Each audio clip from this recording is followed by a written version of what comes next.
Yeah, the hilarity of this video's title is not lost on me. It took nearly 8 months to break the first 1,000 subscribers. Now it's 1,900 in just a couple of months.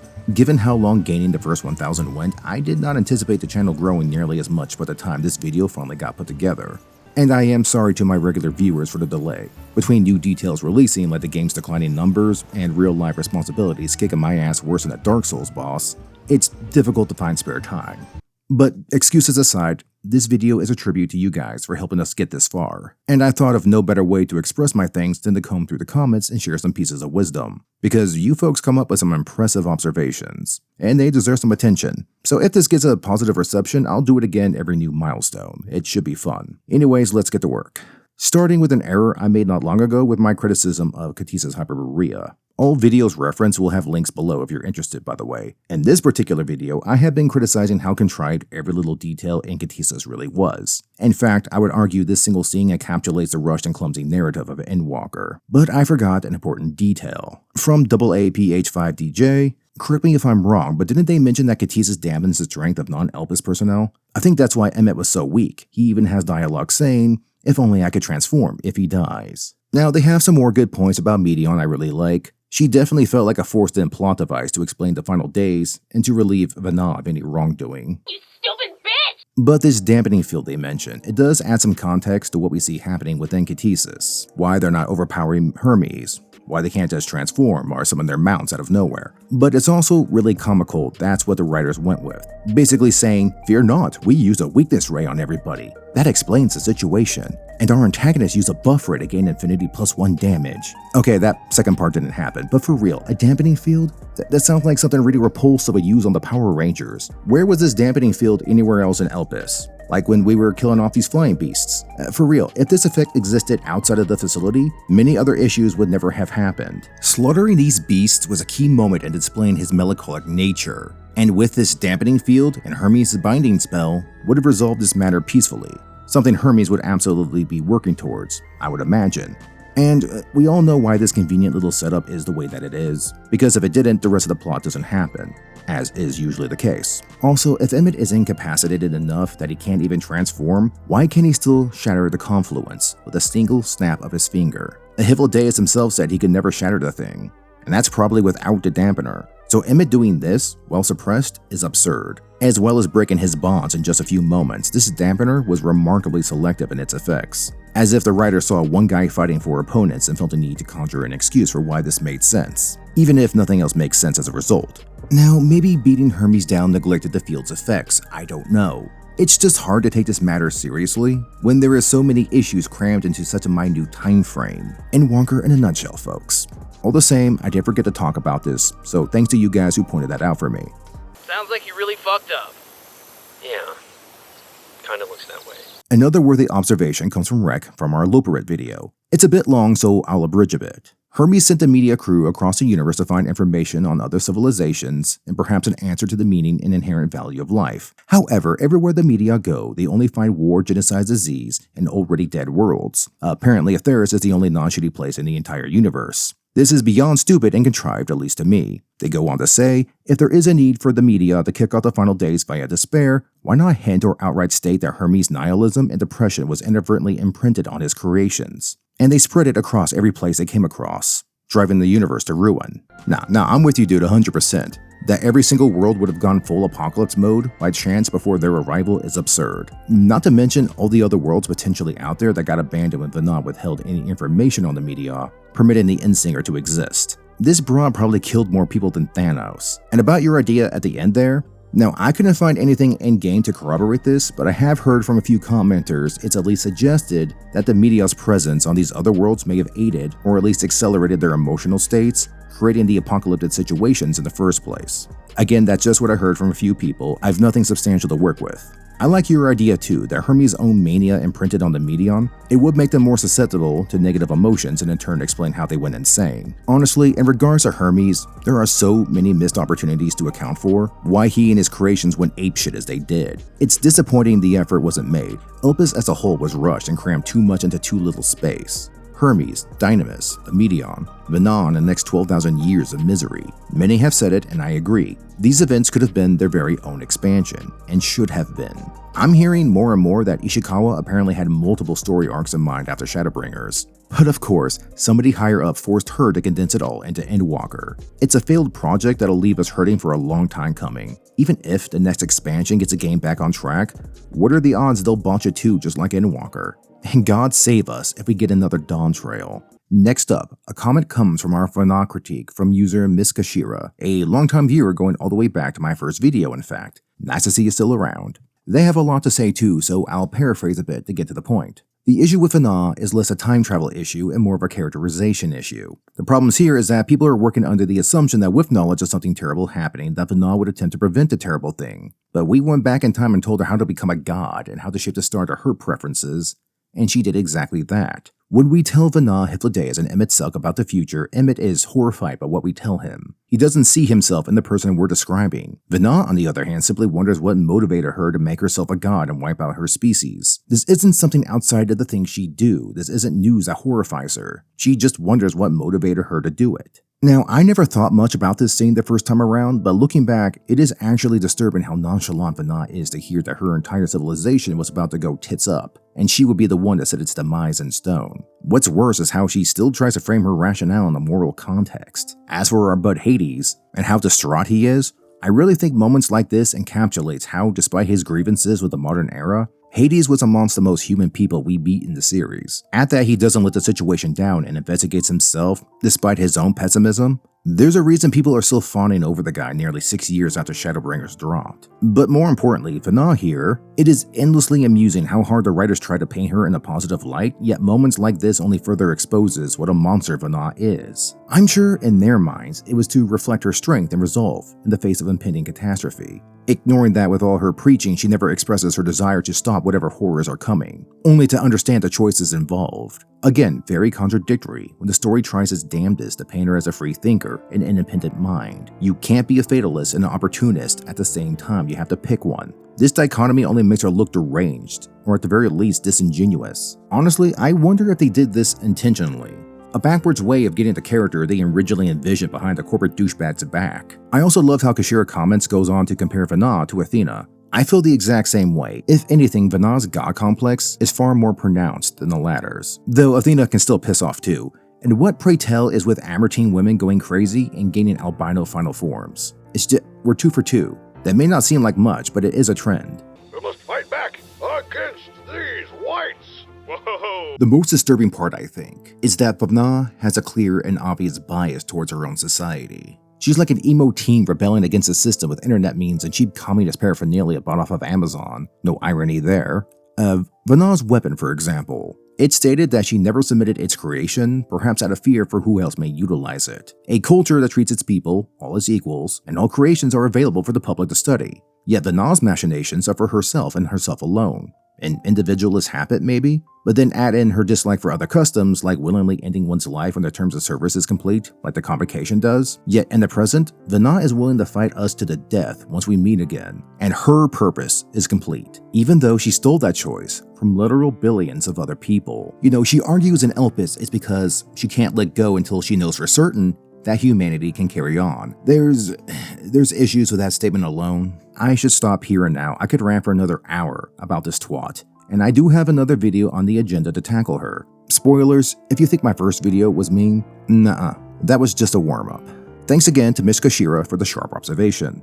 Another takedown from the Venat video comes from Fake Orchestra 4260, who says, "The worst part about the Amaranth Elpis plotline is that it tries to prove Hermes somehow right by presenting the ancients as a society that cannot progress, because it looks too much towards perfection. In a way, this is a good message and in line with the existential philosophy of the game. But the issue is, the game does not show what it preaches. The ancient society does not look from the evidence provided as a society that needs to be destroyed for the sake of progress, lest it pushes into nihilism. Which is even worse, because Final Fantasy XIV did provide us with such a society in Shadowbringers. Yulmore. And as is usually the case, Shadowbringers did it better. I had to put that on a t-shirt. This comment nails several points all at once. Square did not work for the outcome they gave Amaranth. They nagged us incessantly about the need to struggle, Amaranth's apparent need for perfection, even though very little in Elpis really pointed towards that. Again, future content will delve into this. I need to stop teasing ideas. Sorry about that. I just fucking hated how they trampled all over the ancients to validate this plotline, but they couldn't follow through because shitting on Hades and the other Asians like that would invalidate one of the best tragic villain arcs I've ever seen. It was a catch-22. Many comments I've read from other channels go on and on about how immortal societies never function and always self-destruct. Now, fiction, for all its limitless potential, has this strange fascination with putting mortality up onto a pedestal. Maybe it makes us feel better about having expiration dates, I don't know. But it is a tiresome trope. And in situations like Endwalker, where it's used to piss-poor effect, it's just a prejudice to distract people from the aforementioned piss-poor effort. Speaking of Yulmore though, after Vothric got the boot, these people were given a second chance to better themselves. And they did. It reminds me of the races around Ultima Thule in the Beast Tribe Gatherer quests. These various factions are shown ways of moving on from their perpetual despair and finding new meaning in life. Even the Nibiran, the ones who created a utopia then committed self-deletion out of sheer boredom. Hey, easy solution, you douchebags. Create an MMO. Just no furry twats, please. Worst thing that ever happened to us. What's funny is official sources stated that the Nibiran were what Amarant would have become had they continued on their projected course. So this was the end Venat was apparently so afraid of she decided to nuke the entire world. Yet these guys got a second chance to rebuild and try again. Everybody in the series seemed to get a second chance besides Amarant, despite there being plenty of reasons why they deserved it more than most. They were steamrolled because of narrative, not any actual flaws. And before anybody suggests that we, the citizens of Atheris in the present, are their legacies, this is what we've been given. It's that your happiness is my happiness! If you think that is meant to be Amarant's successor, I would like to apologize to the Endsinger. We should have left it alone. Now, this channel is hardly the first to tackle Endwalker's issues. Before I even got started, Echoes of Atheris have been analyzing the hilarity of this story, and they've had some great ideas that helped me get my own bearings. In fact, I may never have started this YouTube channel when I did were it not for their own work. There were just so few people willing to criticize the game back then, and I genuinely felt like I was the only one going insane about it. So I am immensely grateful for that, especially since it sounds as though they faced some nasty backlash for speaking their minds. I kind of regret taking as long as I did to get started. They made a comment on my Katisa's video as well with some additional observations I'd like to point out. They say, Emmett mentions reporting Kairos to Pastoral earlier in Elpis because of how problematic it is, while Hyphodeus notes he had not received a concept from Meteion. The fact that Hermes was still in consideration for the seat of Findaniel after repeatedly demonstrating lack of respect for the rules was another irritation of mine. Yeah, that doesn't make a lick of sense, dude. Emmett in particular is a diehard advocate for the rules and traditions. To still consider Hermes after not one but two glaring disregards on that level is out of character for him. Then there's Hermes' general emotional state the entire time we're in Elpis. The guy is clearly unstable, prone to emotional outbursts. I had seen in Echo's video on Hermes that the developers tried to make it seem as though his fellow Amortines wouldn't be able to understand why Hermes thinks and feels as he does. He felt isolated, stranded. Except, again, we see resounding emotional maturity from many different people in Elpis. Just do some of the side quests for God's sakes. They're open-minded, considerate towards improvement. The details in game go against so much of what we're told by the narrative. The only way to buy into this is simply believe whatever we're told and never question the details in any capacity, which is a recurring issue. Echoes also mentions that they believe Venat had made her decision to set our history in stone after hearing Meteion's report. That does seem to be a fairly common consensus with people, and if true, only makes her out to be a total bitch more than she already was. Oh no, other people have been messing up. Guess I need to kill everyone and remake the world in the image I see fit. Don't worry, I'll make some dumbass speech about persevering against despair. That'll make people love me. 'Cause that's how morality works. Say the right thing and it doesn't matter what you actually do. Good God, it reminds me of my church-going days. Ugh, memories best left behind. Anyway, special thanks to Echoes of Atheris, as always. Hope you guys are doing well. Now, you folks will be mesmerized by how the simplest observation and details can change your perspective. I got that myself not long ago from this little number from the Katisa's critique. From Vortex 3833, the funniest part of this scene is imagining how Hermes felt as he watched Venat and the Warrior of Light slip away. He couldn't have possibly expected that instead of telling the convocation, Venat would go the schizo route. His last moments were those of, fuck, I'm done, and that is amusing. Additionally, imagine Amon getting his Findaniel memories from the crystal and combing through this with his recurring dream. He would see that scene play out and then realize that Venat did not in fact go to the convocation. Trying to figure out how the hell that happened alone could have been enough to drive him mad. You see, shit like this is why I get mad at this game. Not you guys, you people are awesome. It's simply hilarious how Hermes here knows he's got, and yet nothing happens to him. Now, the memory wipe does account for why he doesn't do anything rash afterwards, though I do have several problems with how Venat supposedly covered up the incident within Catesis. But it is a fun opportunity to reimagine this scene. We escape, and Hermes, realizing he's caught, slips through with us by chance and makes his escape from Elpis, fearing Venat would alert the convocation at once. He's on the run, but nobody can understand why. All the while, he's hiding in some cave wondering why the authorities aren't tracking his emo ass down and logging him in pandemonium. You're real lucky. The only Amortine who knows what you did is a total twat and would act in direct accordance with your own machinations. Even if you don't remember yourself, I am amazed. The number of conveniences in Catesis continues to build up. I don't think Rise of Skywalker crammed so many contrivances this quickly. That is some stellar writing, Square.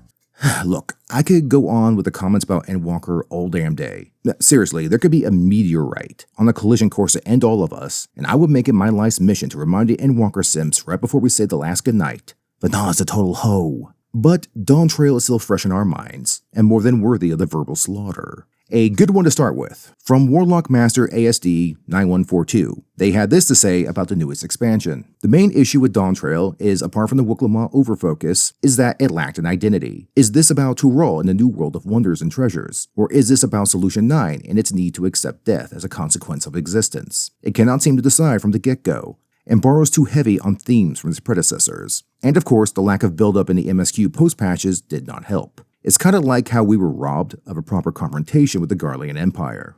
Yeah, all very good points. It would have helped had they tried to incorporate Solution 9 into the Secession questline more fluidly. Even when we find the entrance to the damn city, Galul Jaja almost instantly and unceremoniously says, "We're done here," and we waddle off without an explanation of anything, and we're still made away for a hefty chunk of the MSQ to get back to what this place really is. I still don't understand why the initial breach from Alexandria happens here, but the second is out in Shaloni. Are there mechanics at work here? Or were the writers making stuff up as they went along? Based on Dawn Trail's general performance, I think we all know which it was. And because there was no attempt to build up Solution 9, there's a huge disconnect between the two quest lines. You can have a story bridge off in a different direction. Plenty of plot twists do precisely that. A New Hope, classic example. The crew was originally going to Alderaan, but then the planet exploded, leading them to the Death Star and Princess Leia, and then a direct route to the Rebel base. It deviates from the original plan, but it still flows. It has causality. Events logically building up towards a conclusion. I think we've had enough plot twists for one lifetime.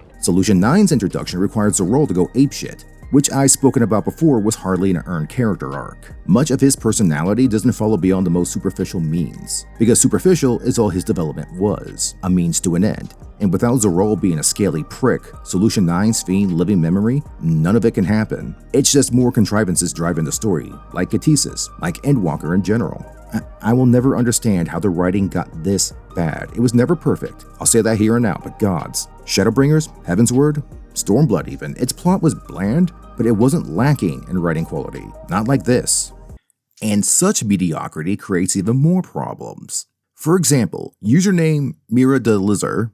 Am I saying that right? I'm probably not saying that right. I'm terrible at names. They had this to say.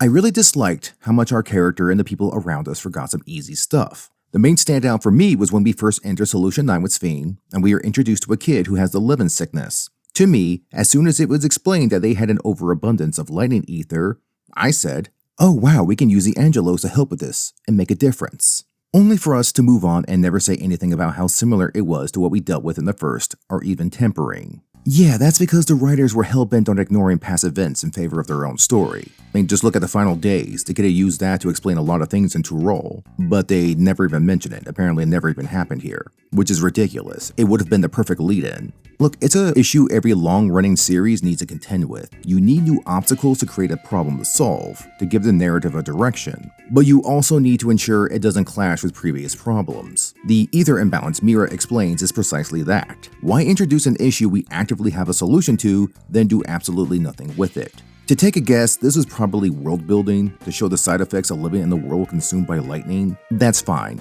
But to do nothing further is just lazy and amateurish.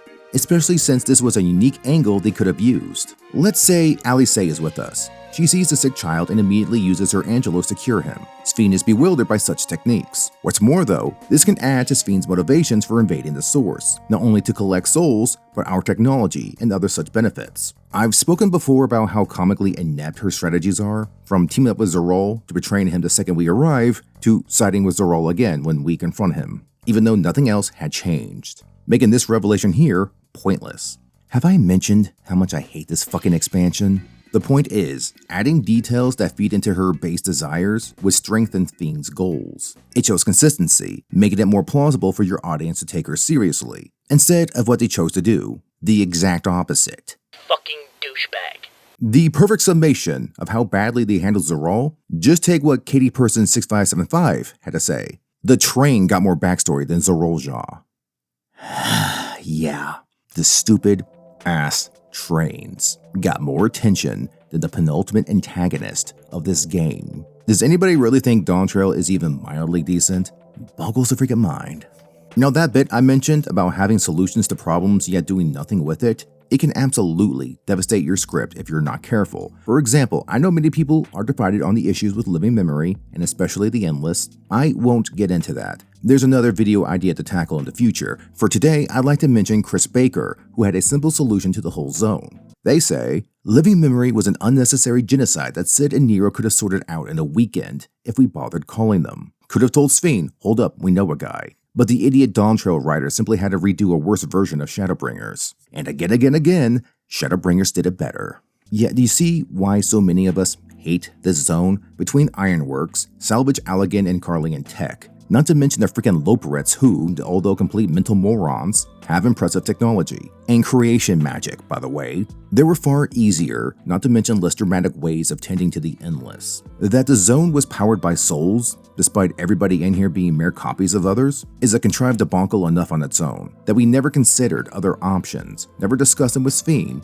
She's a moron too. Logically, her methods will eat up all life across the source in shards until there's nothing left to feed her simulated utopia. Graha calls her out on specifically that. It's nonsensical to the point of suicide and triply retarded since other options, very practical options, are available that we never discuss at all in game. It honestly takes me further out of the plot than I already was by the time we entered living memory. The big argument in defense of this zone is the theme. The need to let go, process trauma, and move on. Very good lessons, no argument there, but you still need to tell a good story while you're at it. Themes are the flavor of a tale. They're not synonymous with it. Just imagine if every shitty B-rated flick ever produced was excused because of the themes. By that logic, the worst movies ever made should be elevated to Godfather status, just because they had some decent ideas expressed. Sorry guys, themes are not replacements for quality. What happens in living memory needs to make sense, and they don't, from virtually every angle we try to tackle it from. But there's another side to these issues, and that's making the solutions to your problems absurdly easy to obtain. Username Doom of the End says,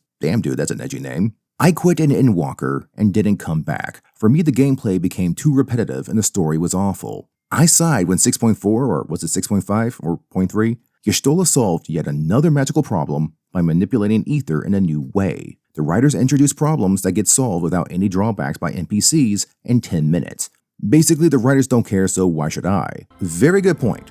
Endwalker post-MSQ was fraught with convenient solutions. I think 2 or 3 patches ended with Tola saying, I'll find a solution, only to begin the next patch possessing said solution, entirely off screen. Between having a cure for diseases and not using them to conjuring up easy solutions to major plot hurdles, these methods only cheapen your script. Doom said it best, the writers didn't care, why should we? It's okay to make mistakes, guys. This is still a business at the end of the day. There are deadlines, people get moved around. Things get missed before publishing the final product. But I think these companies need to remember that people appreciate when effort is made. It doesn't have to be perfect, but you can always tell when somebody is trying to give you something special, and when they're blatantly faking it. You can insert whatever fake orgasm joke you want. The comment sections ought to be spicy. Hey, chicka bum bum. Sometimes though, it doesn't even need to be a complex discovery to get a laugh out of me. As Skeleton Chan said it, Woklama, we save the world with love and friendship. Me covered in the blood of all her enemies. Is that what we're calling my sword now? You know, I'm starting to think Wook doesn't really know what peace and happiness really mean. I guess the Turali can't afford dictionaries. How are you gonna tell stories? You can't even read stories. I can't read. Caboose is the only guy I know of who had an illustrated field manual. He's a moron. Well, it helps when the stories have pictures.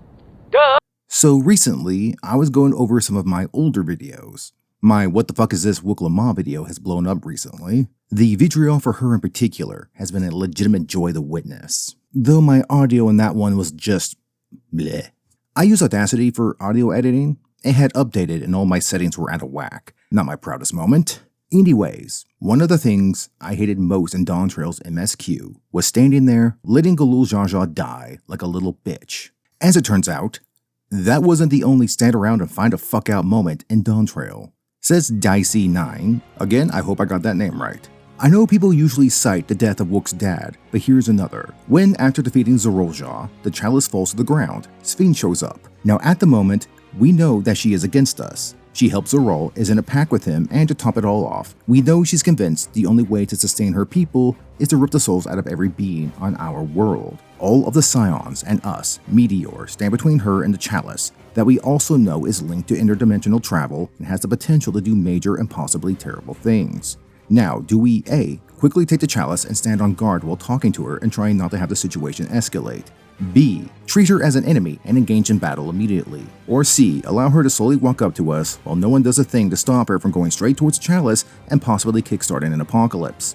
If you chose A or B, you have a brain. You also have respect for the Scions in our warrior flight and don't insult their intelligence. It's what common sense would dictate we do. Unfortunately, the right answer was C. We all become retarded for 3 minutes. We literally take the chalice, talk to us, and go away to start something that might just kill everyone on the source. Fuck me, man. I forgot about that part.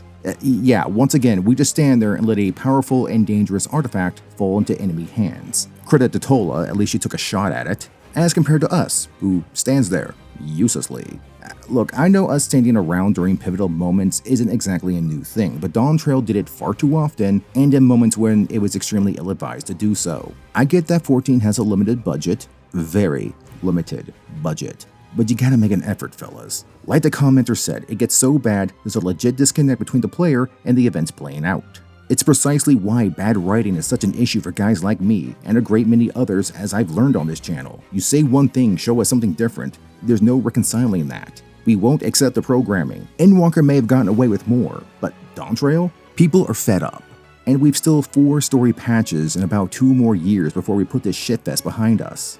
On the plus side, Square is going to make a fortune off of players buying story jumps to avoid Dawntrail entirely. So much money, in fact. I'm tempted to tell people to tough through and play it all in one go. You'll need adequate energy drinks and probably some epinephrine just in case you kill over from sheer boredom. It's still cheaper than a story skip. I don't like giving these pricks $15 a month as it is right now. And I think that'll do for today. Again, I want to thank everyone who's made this channel one hell of an experience for me. Somewhere down the road, I'd like to do more things like this. So never hesitate to share your thoughts and ideas. I read through basically every comment I get. I'm only sorry I can reasonably touch a handful of them. A few thousand more subs, I'll do another video like this.